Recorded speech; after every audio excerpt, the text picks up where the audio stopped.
watching the 7pm Project. Now, the murder of Sydney teenager Nona Belamasov last week, allegedly at the hands of a man she'd met online, has led to fresh calls for caution to be taken when using social networking sites. Nona Belamasov's family last saw the happy 18-year-old last Wednesday as she left for a meeting with a man she'd befriended on Facebook. 2 days later, her body was discovered, and since then a 20-year-old man who had allegedly created a fake Facebook account has been charged with her murder. Sadly, Nona's tragic story echoes that of Adelaide teen Carly Ryan, who was murdered in 2007. Her attacker had created fictitious online identities to ultimately lure the teen to her death. This week, there have been renewed calls by authorities for teens to remove profile photos from Facebook in the wake of Nona Belamasov's murder. But is that enough to stop online predators in their tracks? Sonya Ryan, Carly's mum, joins us now from Adelaide. Thanks for coming on the program, Sonya. You're welcome. Now, since Carly's death, you've started the Carly Ryan Foundation to educate people about the dangers of online predators. What's the message you're trying to get across? Basically to make people aware how easy it is for kids to become targets online. And what do you think about sort of the calls this week that the police have made to get young people to take their profile pictures, you know, off these social networking sites as, you know, as a way of making them realise just how dangerous it can be?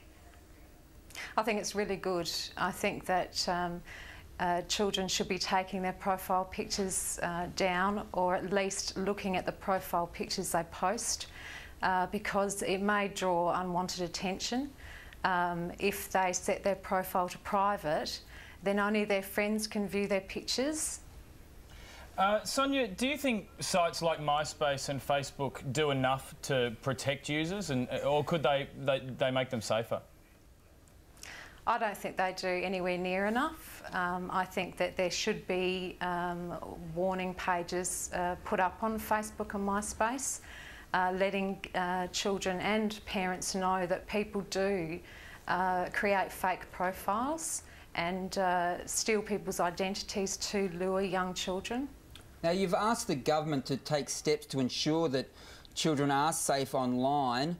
What do you think the government should do?